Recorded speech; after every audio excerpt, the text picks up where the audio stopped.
bonjour à tous et je suis de retour. Je suis de retour parce que normalement je fais une vidéo tous les dimanches et depuis 15 jours je n'ai rien fait. En fait, la maladie m'est tombée dessus et en tout cas j'ai laissé la porte ouverte à ce qu'elle puisse venir en moi. Peut-être aussi pour réaliser à quel point mon état émotionnel aussi était en train de changer. Et du coup, la maladie, la plupart du temps, quand ça nous tombe dessus, c'est pas entre guillemets le fruit du hasard. En tout cas, bon, c'est pas la philosophie de Bach que le hasard existe dedans.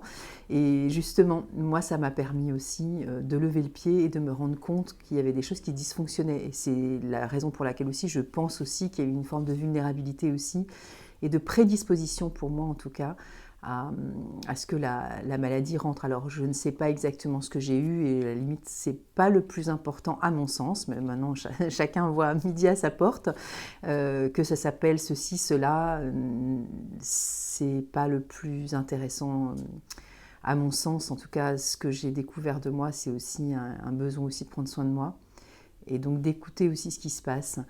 Et alors c'est parti sur une espèce de fébrilité, après un petit mot de gorge, voilà, beaucoup de fatigue, alors, probablement peut-être un petit peu de fièvre, mais on s'en fout à la limite. En tout cas pas d'infection, de choses dramatiques. Alors évidemment des soins liés à la naturopathie, parce que j'ai toute une batterie de choses à la maison évidemment qui vont me soutenir et m'aider sur le plan corporel.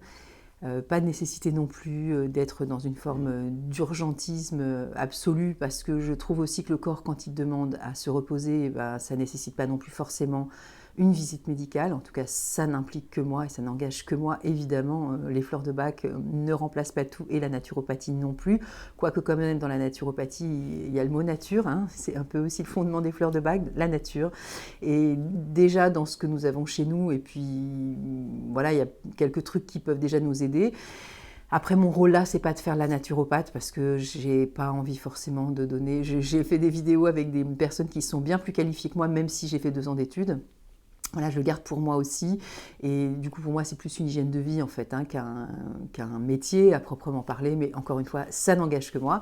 Et donc, voilà tout ce que j'ai fait. Et encore une fois, écouter son corps, c'est une forme aussi d'éveil émotionnel de ce qu'il se passe finalement. Parce que enfin, en tout cas, je parle encore une fois de moi, puisque c'est un peu le sujet de la conversation. Vous, je ne sais pas comment ça se passe, mais c'est toujours intéressant de savoir comment les premiers signes de fébrilité, alors corporelle, mais aussi qui vont être en lien avec les émotions, qui vont nous dire il y a un truc qui ne va pas là en fait. Et dans le truc qui ne va pas, soit je lutte, soit je résiste, soit je m'acharne, je lutte et je continue. Et du coup, c'est encore pire avant. Donc voilà, je parle entre autres de la fleur Hawk. Et puis des fois, Hawk, justement, elle nous invite à dire pétard, là, ça suffit, lève le pied, va te coucher en fait. Va te coucher, arrête, stop, repose-toi, oublie, ne fais plus rien en fait. Et moi, c'est quand même beaucoup cette émotion qui souvent me plombe. C'est pas une plomberie, c'est la fleur qui m'indique que là, franchement, j'ai été trop loin, quoi. Donc, mon corps m'indique des signes de forme de non-résistance, en fait, de dire maintenant, ça lâche. Et donc, là, je me dis, ouh, stop, et j'arrête tout. Voilà, j'arrête tout. Et alors, bon, j'ai pas sorti toutes les fleurs, mais ça n'implique pas chez moi d'autres émotions. Mais déjà, dans la description que Bach fait de Hawk, il y a cette notion de il est jamais content quand il tombe malade, etc., parce qu'il est mécontent de lui, parce qu'il peut pas honorer, etc. Donc évidemment, déjà, vous pourriez me dire, il pourrait y avoir un peu de peine, de la culpabilité, mais pas du tout, en fait. Ça fait déjà partie de cette fleur Hawk, et qui, quand elle s'arrête, elle a l'impression que elle ne devrait pas être à sa place là j'allais dire de stoppage, je sais pas comment l'exprimer, mais de moments d'arrêt qui est absolument nécessaire aussi à la restructuration aussi de son corps et de ses émotions aussi, parce que quand on va trop loin en fait. Et dans ce trop loin, ça implique une énergie qui n'est pas juste finalement, où on outrepasse aussi nos capacités, et donc il n'y a pas de mesure par rapport à ça. Et donc Hawk, elle est toujours là à mon sens, mais comme la maladie. Quand je dis maladie, il faut mettre un nom, mais c'est pas le mot de la maladie en fait. moi j'aime pas trop dire, mais bon, ça fait peut-être partie aussi de mon tempérament de dire j'ai été malade. C'est un peu difficile aussi à dire pour moi parce que c'est peut-être un peu du Hawk aussi, mais j'ai pas envie de me reconnaître comme malade. J'ai envie de me reconnaître comme quelqu'un qui a eu comme une sonnette d'alarme en fait, hein, qui dit ça suffit là. Et donc le ça suffit là, on dit qu'on est malade. Alors c'est vrai qu'on est malade. Pourquoi on est malade? En fait, voilà, peut-être parce qu'on a tiré sur la corde. Et pourquoi on appelle ça la maladie? Moi je me pose la question, hein, j'ai l'impression une conversation ouverte. Et quand je vous dis et que je vous confie que j'aime pas dire que j'ai été malade ou que je suis malade, c'est parce que déjà ça m'arrive très très peu. Et quand ça arrive, c'est très fulgurant, ça dure, je sais pas, 24-48 heures et puis voilà, je passe à autre chose. Et quand là, eh ben, ça fait des années que ça m'était pas arrivé d'avoir été un peu terrassée comme ça pendant une semaine. Vous allez me dire, une semaine, c'est rien du tout. Bah oui, mais ça peut aussi impacter le quotidien, forcément, les tâches qu'on a à faire, les objectifs qu'on s'était fixés ou qu'on doit faire, doit dans le jeu, il faut. Bah et oui, c'est comme si vous disiez, j'ai pas d'objectif. Si, il y a des moments dans la vie, on est en quelque sorte dans des formes d'obligation, d'honorer aussi nos engagements. Donc il y a forcément un peu de Hawk, mais qui peut être du Hawk, de la bravoure,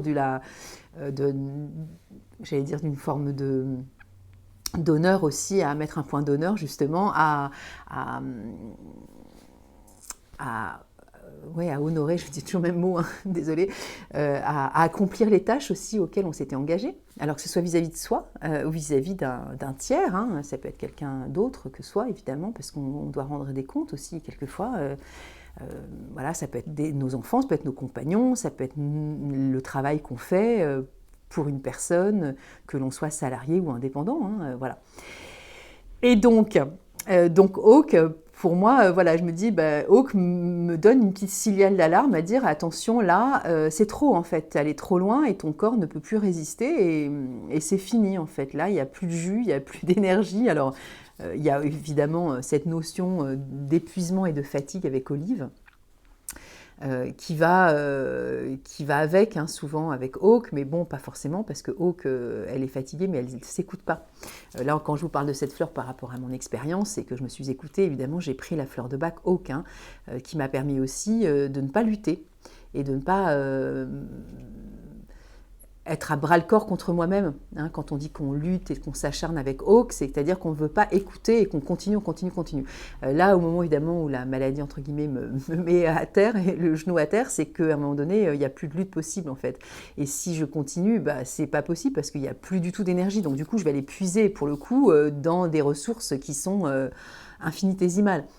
Donc en général, voilà, enfin je dis en général, il n'y a pas de généralité, mais quand ça m'arrive, je sais que j'ai été trop loin et là je vais me coucher, et je ne fais que ça en fait, je fais que dormir pour pouvoir aussi calmer le jeu aussi du corps qui n'est pas en capacité. Alors le corps, les émotions, la psyché aussi, à pouvoir honorer aussi tout ce que j'ai à faire. Donc voilà. Après, Olive va évidemment soutenir ce besoin de se réparer et d'être dans une forme de dynamisme et d'énergie aussi nécessaire. Et puis, alors, ça a été après l'expérience que j'en ai faite de ces dernières semaines. C'est aussi une forme de... Alors ça prend cette forme-là chez moi, ou en tout cas ça a pris cette forme-là chez moi, et du coup je l'ai mis pendant 2 jours et ça m'a suffi.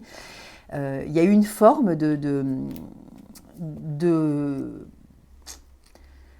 alors, Wild Rose, on parle de résignation, de fatalisme, du laisser-aller, de je m'en fiche, bof, on s'en fout, c'est comme ça, voilà. Eh bien, j'ai touché du doigt aussi cette émotion-là suite à cette incapacité à faire face à tout ce que j'avais à faire, en tout cas physiquement. Du coup, je me suis un petit peu laissée glisser aussi dans cette émotion-là de toute façon, c'est comme ça, et une forme ouais, j'allais dire, c'est pas répéter résignation, mais une forme comme si j'avais capitulé finalement, à me dire, voilà, je vais me laisser glisser aussi dans cet état-là, puis je vais laisser un peu pourrir ou moisir la situation, même en termes émotionnels, hein, voilà, ce haut qui a basculé sur ce côté, je m'en fous finalement. Alors ça m'a secouée parce que c'est pas tellement dans ma nature. Et c'est ça que je trouve intéressant, c'est quand on dit ouais je suis malade ou je vais pas bien, qu'est-ce qui se passe émotionnellement. Et dans le qu'est-ce qui se passe, il y a toujours des informations pour laisser la place évidemment aux fleurs.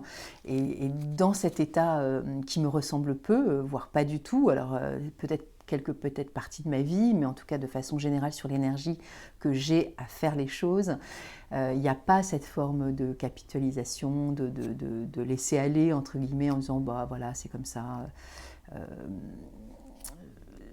Une forme de non-participation aussi à la vie, en fait, hein, au mouvement, à cette forme d'énergie qu'on pourrait mettre aussi à faire les choses, dans la joie, dans le peps, dans le côté voilà, on y va, c'est ok, c'est chouette. Bah là, non, en fait, plus rien n'affiche.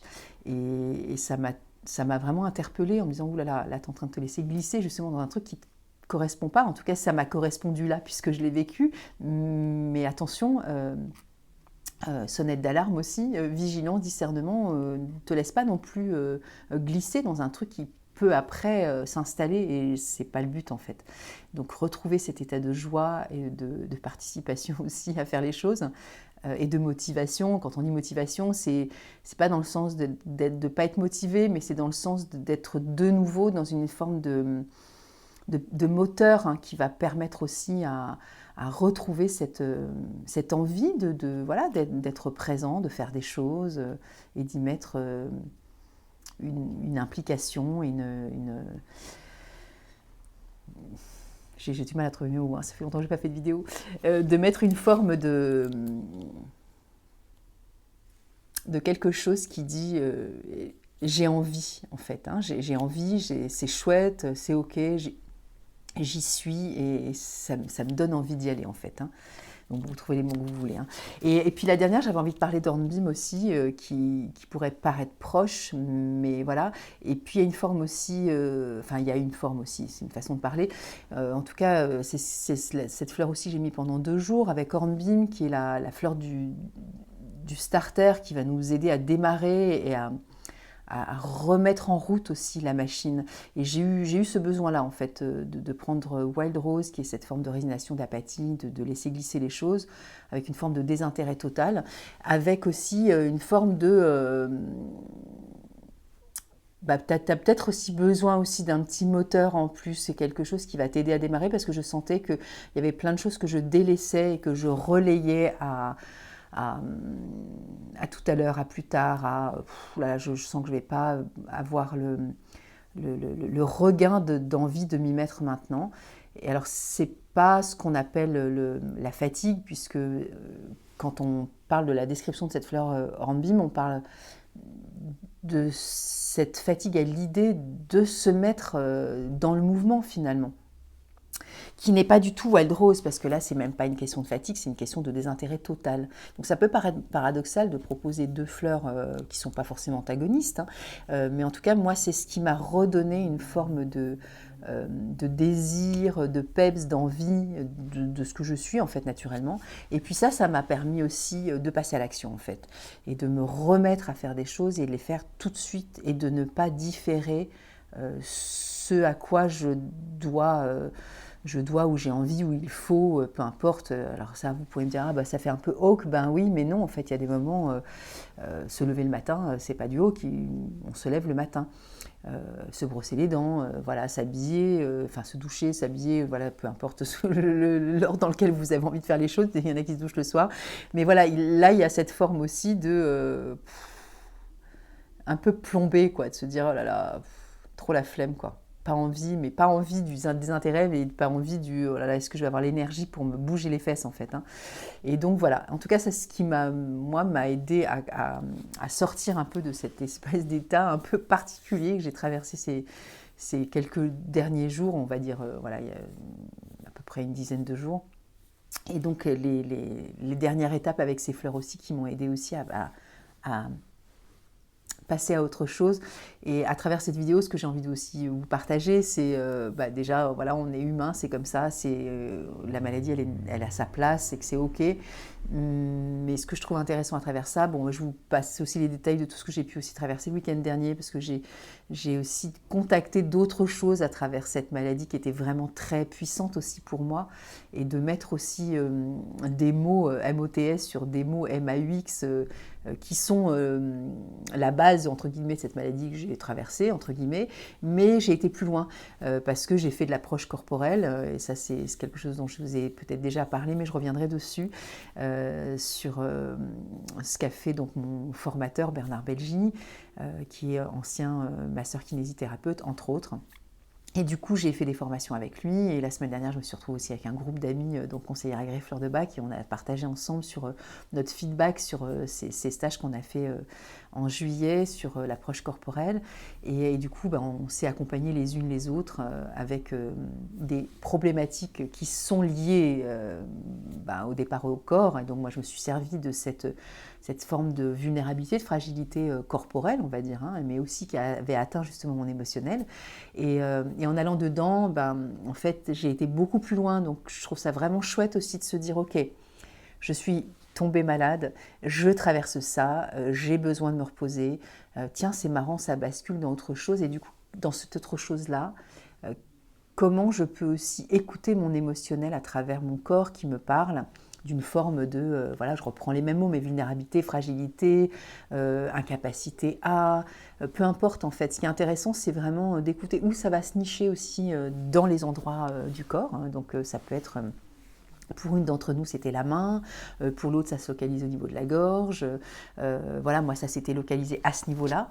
Et en partant de ça, donc avec donc mon amie, en plus que j'ai formé aux Fleurs de Bac, et équipe psychothérapeute, donc clinicienne. Donc c'est intéressant aussi de se dire, elle avait aussi cet aspect aussi psychologue qui était aussi très réconfortant aussi pour moi par rapport à ce que je délivrais à ses côtés, et comment l'émotionnel a un impact sur le corps aussi, localisé encore une fois, la main, la gorge, peu importe, le pied, je dis peu importe, c'est que c'est propre à chacun et qu'il n'y a pas de bonne réponse par rapport aux fleurs, mais c'est qu'en écoutant cette partie du corps qui s'exprime émotionnellement, alors c'est pas forcément ni de l'hypnose, ni de la méditation pendant des heures, c'est vachement simple, comment j'écoute mon corps sur le plan émotionnel.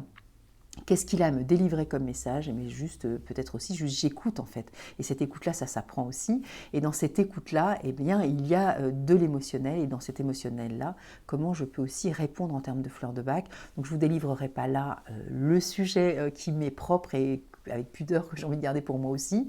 Peut-être qu'un jour j'en parlerai. Je pense que ce n'est pas le moment et ce n'est pas le sujet de la vidéo. Mais ce que j'ai envie de vous dire aussi, c'est que on peut être atteint d'une maladie, traverser une période plus ou moins critique, cocasse, désagréable, mais ok, on va voir son médecin, ok, on fait ce qu'il faut, c'est ok, on va voir son ostéo, enfin je veux dire, on s'en fout, on fait ce qu'il y a à faire en tout cas, et après, sur le plan émotionnel, il se dégage des informations qui sont extrêmement pertinentes pour l'avancement aussi de la progression de qui nous sommes à travers ça. Parce que sinon, après vous allez me dire, vous donne du sens à tout, oui, je pense que oui, on n'est pas atteint d'une forme de manifestation corporelle au hasard, encore une fois, pour reprendre le début de cette vidéo. Le corps s'exprime, donc les ostéopathes sont quand même bien là pour le dire. Enfin, je veux dire, il y a quand même des tissus qui sont altérés. Regardez les vidéos que je fais avec Elisa Boileau. Bon, alors ok, certes, c'est la périnatalité, mais ça concerne vachement de sujets qui sont au-delà de la périnatalité. Et il y a des moments, on se retrouve tous dans ces vidéos en disant « Ah tiens, ça me parle de quelque chose, et du coup, peut-être qu'il faudrait que j'aille voir un ostéo. » Donc on sait bien que le corps s'exprime et laisse des empreintes dans le corps. Et du coup, là, avec l'approche corporelle et tout ce qu'on peut faire même soi-même, sans forcément aller très très loin par rapport à ça, quand on écoute son corps avec cette écoute qui est pas forcément de l'ordre du j'analyse intellectuellement ce qui se passe, parce que c'est ce qui s'est passé justement le week-end dernier, c'est qu'au-delà de l'analyse intellectuelle, où on a toujours envie de tisser du lien entre j'ai mal là, donc je ressens ça, des fois dans une forme d'écoute complètement libérée justement de ce cerveau qui veut absolument tisser du lien, de la compréhension, je ne sais pas si ça ne se dit certainement pas, de l'intelligibilité, ça ne se dit pas, mais vous voyez ce que je veux dire, c'est cette espèce de côté je suis intelligente, j'ai compris que j'avais mal à la main, donc c'est que ça par rapport à ça, ça, ok, ça c'est cool, mais des fois ça ne se passe pas du tout à ce niveau-là. Et quand il y a cette forme d'écoute dont je vous parle de l'approche corporelle, et ça a été mon cas, mais aussi de toutes les personnes qui étaient là dans le stage, c'est qu'à un moment donné, il se passe quelque chose qui est bien au-delà de la psyché, de l'intelligence, de la construction du cerveau, de la pensée qui va aller faire des liens et tisser. Ça se fait, des fois, il se passe des choses, et ce qui a été mon cas, je dis des choses, des informations émotionnelles qui n'ont rien à voir avec le déroulé du « ok, j'ai malade, donc ça, si ça, ça, ça ».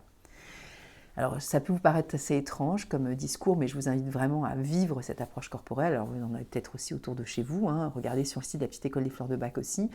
Moi, c'est quelque chose que je fais, mais alors à distance, c'est compliqué, parce qu'évidemment, il vaut mieux être proche.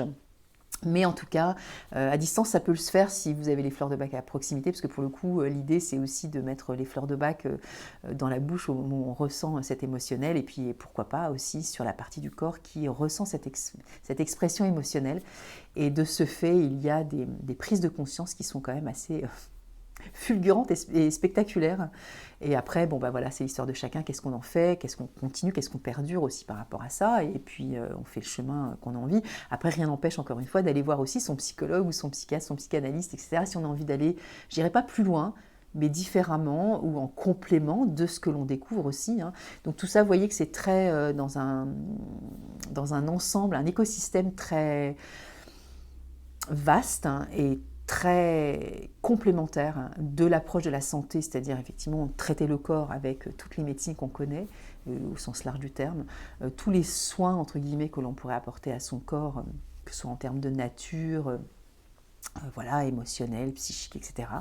Et puis aussi psychanalytique si c'est nécessaire, mais en tout cas les fleurs de bac, elles éveillent aussi sur notre attention extrêmement affinée sur des parties de soi qui sont très en silence, qui sont là, qui nous accompagnent et auxquelles on ne prête pas toujours une oreille extrêmement attentive dans le sens de cette émotion qui émerge. Et prendre ce temps-là est vraiment extrêmement précieux. Donc je vous invite évidemment à vous former aux fleurs de bac si vous en avez envie. Au passage, fait donc un cycle de 4 sessions qui va commencer samedi prochain, donc le 26 je crois, ou 27, je ne sais plus, désolé, novembre, donc je remettrai en vidéo parce que là, je ne sais plus. Et ensuite, donc 3-4 décembre, donc ce sont 4 modules de 4 heures, donc de 9h à 13h samedi, 9h à 13h dimanche. On laisse passer une semaine et ensuite vous refaites 9h-13h, 9h-13h samedi, dimanche pour 3-4 décembre. Et après, j'ai aussi un stage à Nice, donc en présentiel, le 10 et le 11 décembre. C'est pour ceux qui sont sur la région et qui ont envie aussi d'apprendre les fleurs. Et puis si vous n'avez pas envie d'apprendre les fleurs, mais faire un entretien de fleurs de bac, voilà, ou de l'approche corporelle, eh bien, vous savez où me trouver. Et puis encore une fois, je ne suis pas seule sur Terre, donc voilà, il y a plein de conseillers agréés fleurs de bac que vous pouvez aussi contacter sur la liste évidemment du centre bac. Et voilà, et je vous souhaite un bon dimanche et je vous dis à dimanche prochain.